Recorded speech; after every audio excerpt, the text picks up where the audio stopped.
As the game evolves, we see guys like Josh Allen, Patrick Mahomes, Lamar Jackson, Justin Herbert, who are so incredible to watch because they can carry their teams to victory with an extremely well-rounded skill set.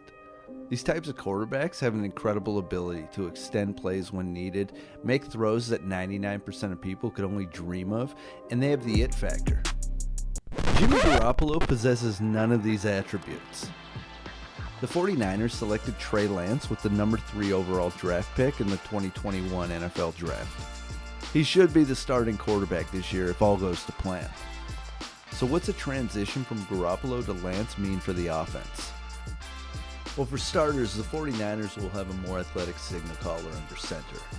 While Garoppolo has the mobility to dart outside the pocket on bootlegs, Garoppolo is a quarterback that has to have an elite defense, a solid run game, and a multitude of weapons to succeed. He won't make any eye-popping throws or evade pressure at a high level. Garoppolo, more often than not, will throw the check down rather than extend a play. He will take a sack rather than scramble and throw a 60-yard bomb. The hope is that Trey Lance is the exact opposite of Jimmy Garoppolo in every way. Bring your content to life with Epidemic Sound, the perfect soundtrack. Discover and download over 35,000 tracks and 90,000 sound effects. Filter by mood, genre, tempo, and vocals, or get inspired by personal recommendations. Their music license has you covered across all platforms, so you can focus on creating content that inspires your audience. Start exploring the Epidemic Sound catalog by starting a free 30-day trial. Check out the link in the description. Teams are going to need to look out for... At North Dakota State, Lance rushed for 1,325 yards and 18 touchdowns in just 19 games. Shanahan may feel more comfortable with an aggressive approach on 4th down because of Lance's ability to move the chains with his legs. They can ease him into the lead role with a heavy dose of RPO designs to define his throws and open up passing windows. But Lance has got to pose a real threat with his arm, or else he's going to take a ton of hits trying to move the ball on the ground. The second-year quarterback only has 2 NFL starts on his resume, and he's only played in 7 games since 2020, dating back to his time at North Dakota State. With an RPO-based game plan, the 49ers can combine Lance's athleticism with the bread and butter of Shanahan's offense, the zone run scheme.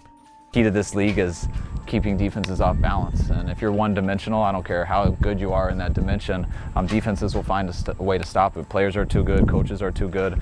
You have to do everything. You got to keep teams off balance, and you want to come out and run the ball, make them play an 8-man front, and make them stop it. And when eventually they will stop it. They're going to have more guys than you have in there, and they're going to make some tackles, and that usually opens up in the pass game, and you got to make them pay for it. The way we run our offense, and my philosophy is we're going to win the game however we can.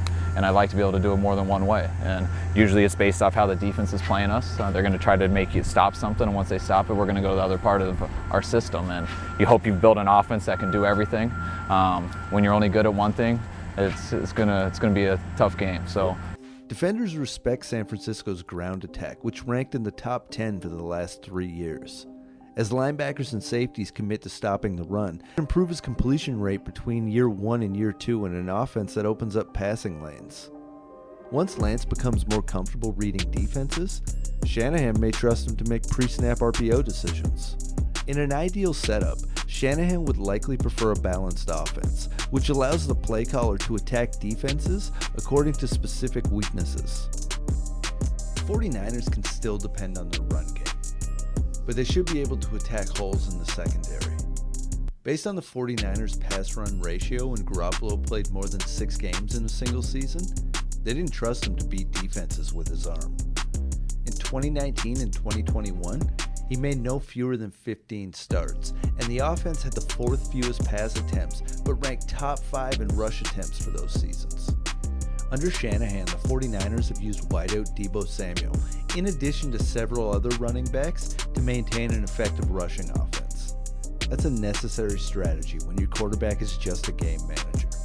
Shanahan won't have to abandon his effective run schemes, but Lance is going to add a vertical dimension to the aerial attack that Garoppolo couldn't provide. With a passer more equipped to throw over the top, the 49ers might be able to unleash Brandon Ayuk's big play ability. The RPO designs, big arm throws 20 to 30 yards downfield, and a splash of off-script sequences that can result in first down runs or extended plays to give receivers more time to separate downfield. Lance should bring more excitement to the 49ers offense. He needs to develop his skill set, but he has the tools to add those dimensions to the game plan. Be able to add some dynamics, but that's not it. We believe this guy can also play in the pocket exceptionally well. And so ultimately, we just grew more and more enamored. And then you, like I said, you meet the person. I think his smarts are off the charts. And, we're not trying to build rockets here. We're talking football smarts, but he thinks very quick. He has feel and instinct that the good ones at that position do. So there's a lot of qualities that really made us believers, and we just can't wait. Which would elevate an offense that ranked 13th in scoring and racked up the 7th most yards last year. If Lance gets off to a good start in 2022, the 49ers offense is going to be fun to watch. Late last season, Garoppolo was out with an injury against the Texans, which meant rookie Trey Lance would start in a must-win game. Going into it, the 49ers were 8-7, and if they wanted to sneak into the wild card, they had to win the game. Fortunately for them, Lance impressed and displayed flashes of greatness, all while overcoming adversity. The first half was rough. Lance was 10 of 13 with 103 passing yards and an interception. Not awful, but not great either. In the second half, it was noticeable that he was reading the field at a higher level as the game progressed. His first touchdown was a pass to Elijah Mitchell on a bootleg. It was a simple pass, but it was nice to see the rookie take his check down rather than try to make a fancier play out of it. This play gave Lance confidence, as well as boosted his knowledge of what he could and couldn't do. His second and last touchdown of the day was an amazing 45-yard pass to Deebo Samuel. Lance rolled out to his right and bombed one across the field. Deebo caught it in stride around the 10 and did the rest. Unlike his first touchdown, this one was a risky play, and he pulled it off perfectly. This is when fans realized that a change needed to be made and that Trey Lance was ready to take over. Garoppolo's shortcomings were ready to be replaced by a quarterback whose skill set expanded far wider and was much more entertaining to watch. It's easy to see why promoting Lance to the starter role is going to be the right decision. He's a much more mobile quarterback. He has exponential arm talent, and he can run when needed. And lastly, Lance overcame numerous cases of adversity in his first game. That's a sign of greatness. When it comes to the 49ers' development of Trey Lance, quarterbacks coach Brian Griese has been the face of the operation, at least among the team's assistants. But Griese has no prior coaching experience, and the 49ers have set up a collaborative instructional approach for Lance that also leans heavily on recently promoted passing game coordinator Bobby Slowick. Slowick noted that Lance's rapport with receiver Brandon Ayuk, with whom he trained with this offseason, is better than it is with Deebo Samuel and George Kittle. He expects the chemistry with the entire unit to develop over camp. Lance's first season as the starter is sure to bring its fair share of fireworks, as well as various questions and concerns. Despite being highly touted at the moment, it's more important to remember that Lance is young and is sure to make mistakes. But fortunately for him, he's surrounded by phenomenal players and proven coaches. He goes into his second season seeing himself in one of the best situations possible, and one thing's for sure, the kid's going to be a blast to watch.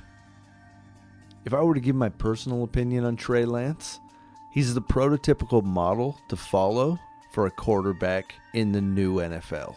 You can point to certain guys. Cam Newton, in my opinion, was the first quarterback to display these traits. Somebody who could sling the ball 60 yards downfield, or he could run for a first down. It didn't matter.